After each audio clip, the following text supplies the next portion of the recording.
Hey everyone, welcome back for another deep dive. Oh. Today we're going to be looking at something you might not have heard before, in autism advocacy. Oh, cool. We're going to be taking a look at this article from the odd side. It's called From Diagnosis to Liberation, Autism Advocacy and the Case Against Capitalism. Okay. Now, this article definitely has a strong point of view. Yeah. We're not here to tell you what to think, Yeah. but we want to kind of unpack it. Yeah. And go through it and give you the information Right. so you can kind of draw your own conclusions about it. I like it. So to kick things off, Yeah. the article highlights this group called Embrace Autism.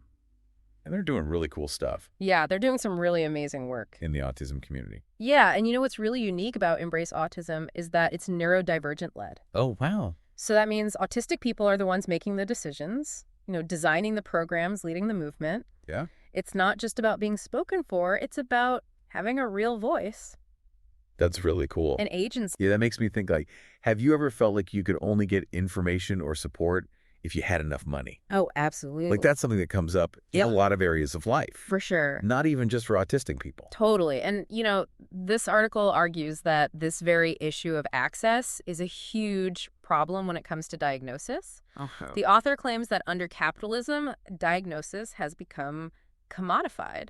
Oh. It's almost like, imagine having to pay a fee every time you wanted to access support for, dyslexia or ADHD. Yeah. That's kind of what it can feel like for a lot of autistic people. So instead of being a way to understand yourself, Yeah. it becomes something you have to buy. Right. And if you can't afford it, then, Well, the article paints a pretty stark picture. okay. Marginalized autistic people, Yeah. especially people of color, Right. often face really difficult consequences because they lack access to diagnosis. Wow. They might be misdiagnosed, seen as just having behavioral problems, or even end up in the criminal justice system Oh, wow. instead of getting the support they need. That's awful. It's really tough. Yeah. And they use a particularly striking example. Okay. They talk about how Black and Indigenous autistic people are statistically more likely to be labeled with behavioral disorders. Wow. And as a result, they're more likely to face institutionalization or even incarceration rather than getting the support they need. That's so sad. Just adding more challenges for people. It's heartbreaking. Yeah. And the article goes even further, Okay. arguing that these issues are deeply rooted in the capitalist system itself. So they're not just calling for small changes. No. They're suggesting we need a much bigger shift in how we think about things. Exactly. The author argues that the typical ways we try to fix things, like advocating for more funding for diagnosis, are kind of like putting a Band-Aid on a broken leg. Yeah. So we're treating the symptoms but not the underlying problem.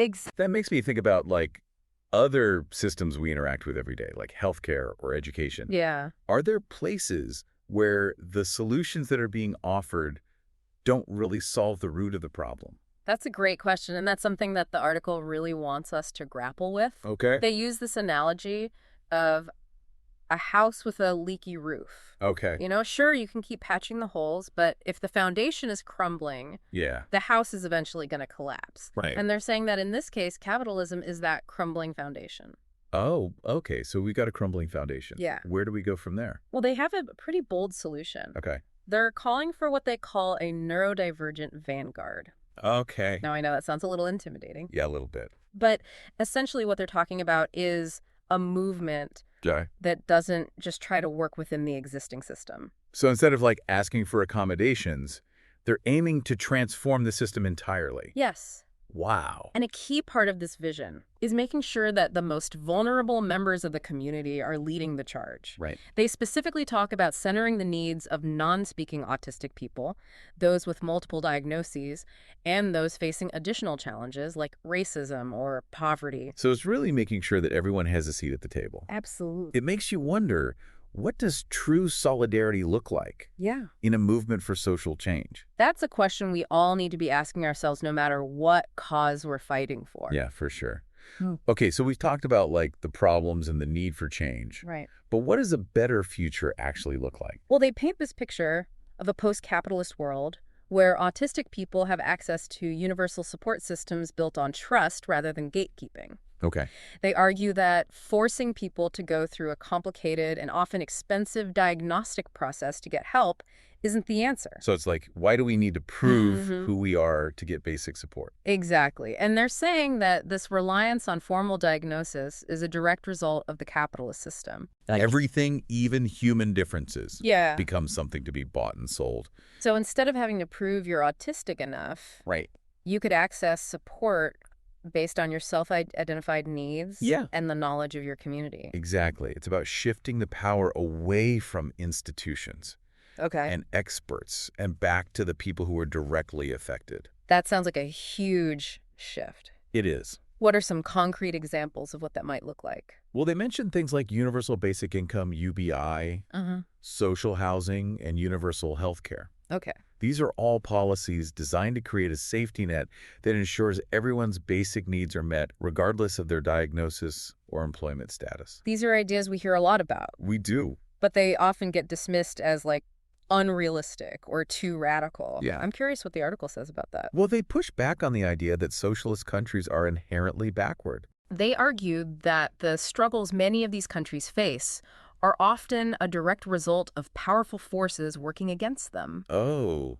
So it's like judging a runner's speed when they've got weights strapped to their ankles. That's a great analogy. It's not the runner. It's not the runner. It's the uneven playing field. Exactly. Yeah. And they point to some remarkable things that socialist countries have achieved despite these challenges. Okay. Like, for example, they talk about Cuba's advancements in healthcare. Oh.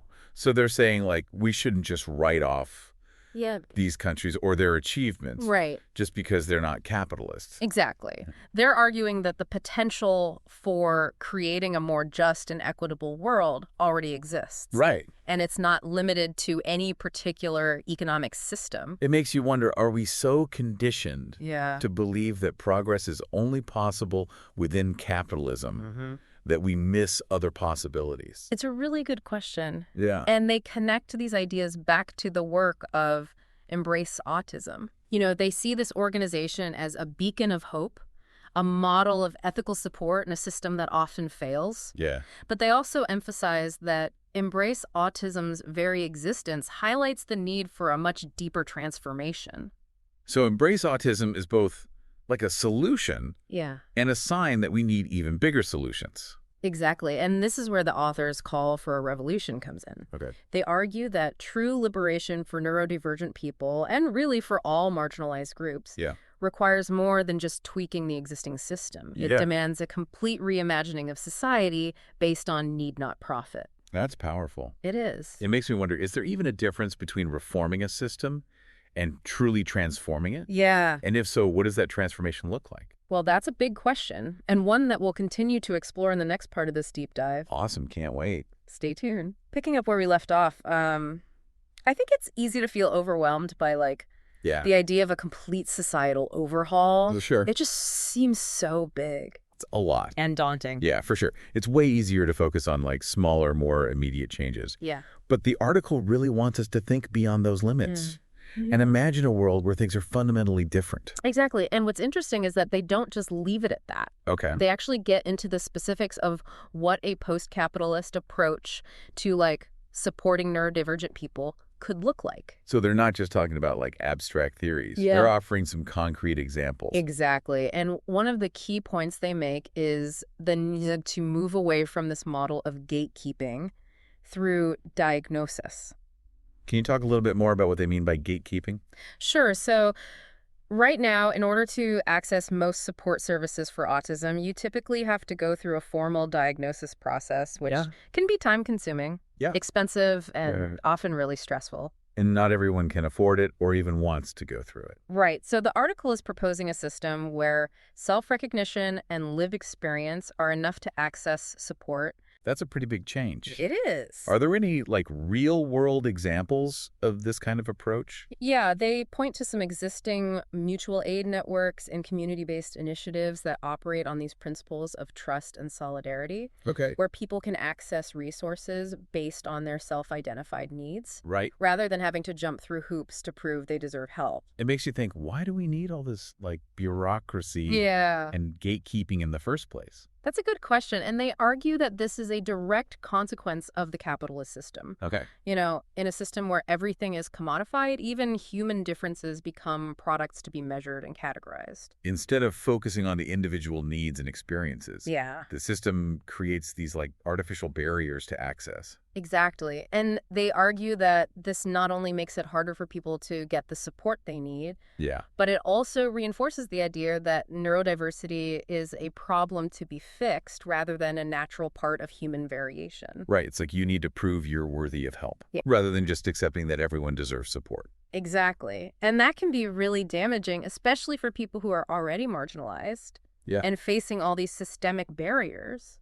For sure. So what's the alternative? What do they propose instead of this like individualistic, market-driven approach? Well, they advocate for a model based on community care and mutual aid, where people can access support based on their self-identified needs Right. and the knowledge of their community. That sounds lovely in theory, but is that really possible to create Right. on a large scale? Well, they acknowledge that this is a big challenge, Yeah. but they argue that the potential exists. Okay. They point to existing examples of communities and organizations that Yeah. are already practicing these principles even within the limitations of the current system. I think it's easy to think like that's just how things are Yeah. without considering that things could be radically different.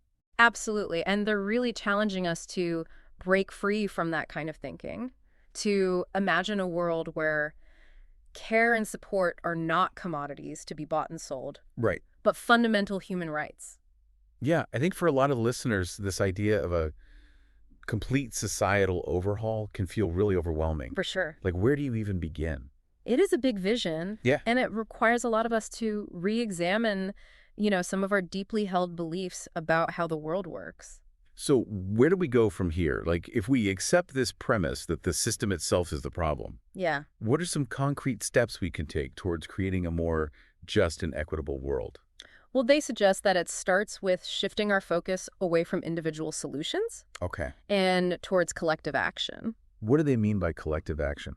Well, it can take many forms. It could Oh, yeah. be supporting organizations like Embrace Autism that are already working to create more equitable and accessible support systems. It could be getting involved in grassroots movements that are advocating for policy changes like universal basic income or universal health care. So it's not just about changing our own individual beliefs. Yeah. It's about working together Yes. to change the systems that shape our lives. Exactly. And they argue that these efforts need to be grounded in a deep understanding of how capitalism operates Yeah. and how it perpetuates inequalities. So it's like really understanding Yeah. the history and the systems that got us here. Exactly. They emphasize the importance of learning from history and understanding the struggles of marginalized communities, both within our own country and around the world. It sounds like they're advocating for a really intersectional approach, Absolutely. recognizing that the fight for neurodivergent liberation Yeah. is connected to all sorts of other social justice movements. Exactly. And they argue that by building solidarity across these movements, we can create a more powerful force for change. Yeah, I think that's really hopeful. Like, Yeah. even though the challenges are huge, we're not alone in this fight. We're not alone. Yeah. And they also emphasize that we already have the resources and the knowledge to create a better world. We do. It's just a matter of harnessing those resources Right. and putting them to work for the collective good. So it's not that we lack the solutions. Oh. It's that we're not using them in a way that benefits everyone. Exactly. And that's where this idea of dismantling capitalism comes in. Right. It's not about destroying everything and starting from scratch, Right. but rather about fundamentally restructuring our economic and social systems to prioritize human needs over profit. Yeah. I know for a lot of people, that word capitalism is like a red flag. Yeah. It makes them think of communism and authoritarian regimes. I understand that reaction, but I think it's important to remember that they're not advocating for any specific political ideology. They're simply arguing that the current system is not working for a vast majority of people, Right. and that we need to be open to exploring alternative models. So it's less about clinging to labels Yeah. and more about being willing to imagine a different way of organizing society. Exactly. And they encourage us to look beyond the fear-mongering and propaganda Yeah. that often surround discussions of socialism Mm, and to critically examine the potential benefits of systems that prioritize collective well-being over individual profit. I think a lot of people are afraid of change, Yeah. especially when it comes to something as fundamental as our economic system. That's understandable, but they remind us that change is inevitable. It is. And that we can either choose to embrace it and shape it in a way that benefits everyone, Mm-hmm. or we can resist it and risk being swept away by forces beyond our control. Like if you're not part of the solution, you're part of the problem. Exactly. And they leave us with a powerful challenge Okay. to step out of our comfort zones, to question these assumptions that we often take for granted, Right. and to actively participate in building a world where neurodiversity is not just tolerated, Yeah. but celebrated. I love that they end on that hopeful note. Yeah. But before we wrap up this deep dive, I'm curious to hear your thoughts on how this article connects to the broader conversation about disability justice. That's a great question. I think one of the most important contributions of this article is that it challenges the traditional medical model of disability, which views disability as a problem to be fixed or cured.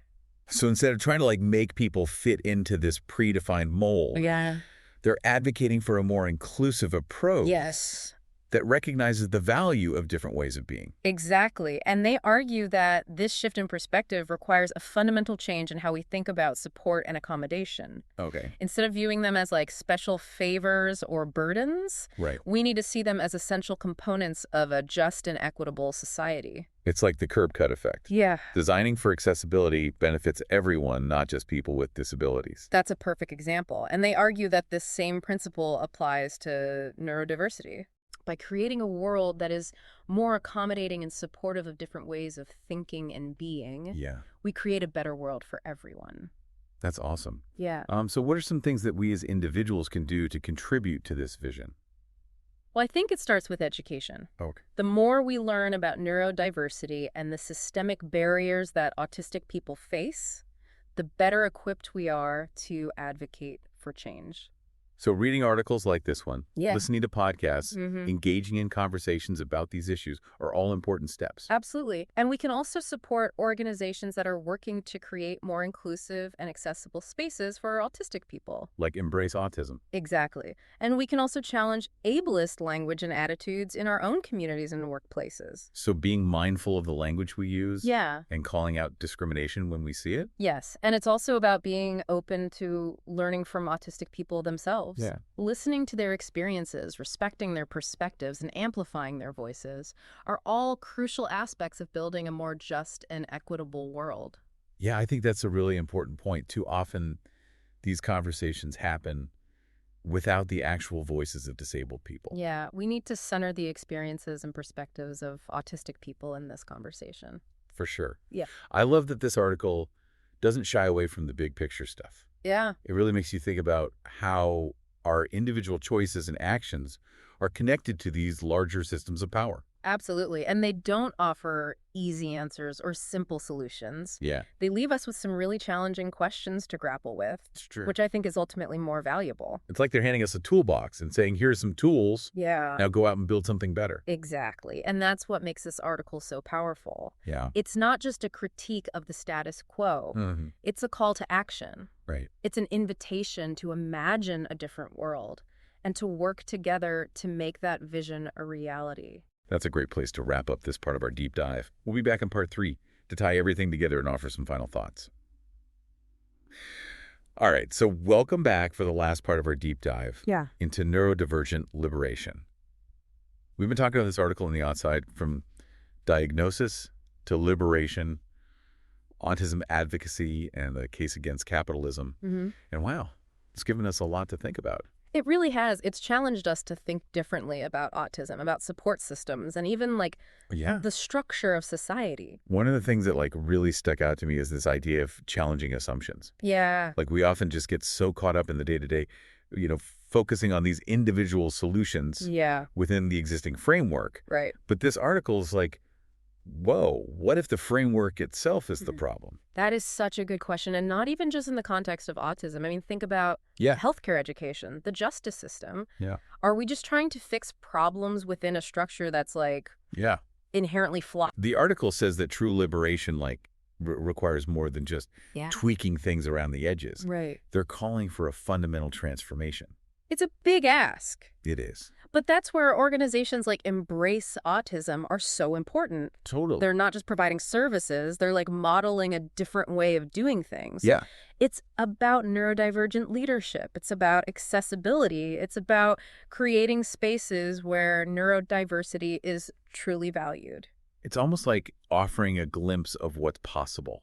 Mm-hmm. When we move away from that dominant narrative, right, that frames neurodivergence as a deficit. Yeah. As something to be fixed or cured. Like, what if we embrace these different ways of thinking and being as strengths, as like contributions to society? You know, that's a huge shift. It is, but the article also doesn't shy away from the fact that to get there, it's going to require some pretty big changes. Yeah. It's not just about like individual attitudes. It's about transforming our values as a society. Right. Yeah, it's about moving away from a system that prioritizes competition and profit above all else and towards one that values cooperation, care, and well-being. That sounds amazing, but where do we even begin to make that kind of shift? Well, I think it starts with recognizing that we're not starting from zero.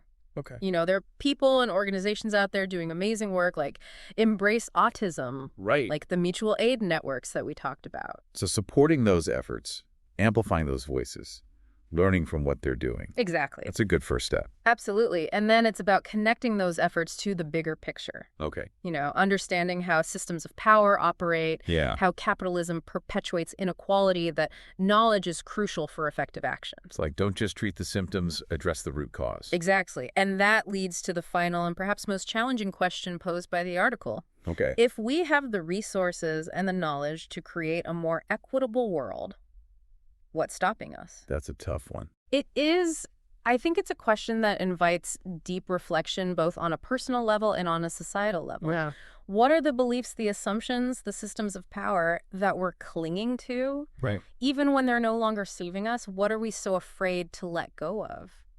It's like we're all holding on to this life raft that sprung a leak and we're too scared to jump into the water, even though we might be able to swim to shore. That's such a good analogy. And it's not about having all the answers right away, you know? It's about being willing to ask those uncomfortable questions, to challenge the status quo, and to imagine different possibilities. Because at the end of the day, the kind of world we create depends on the choices we make. Absolutely. Individually and collectively. I love that. And this article reminds us that we have more power than we think. We do. To shape that future. It's a call to action. It's an invitation to step into our agency and work towards a world where neurodiversity isn't just tolerated, but celebrated. And on that note, we'll leave you, our listeners, with one final thought. This article argues that the potential for a more just and liberating world already exists within us. It's up to each of us to tap into that potential, to challenge the status quo, and to build a future where everyone can thrive.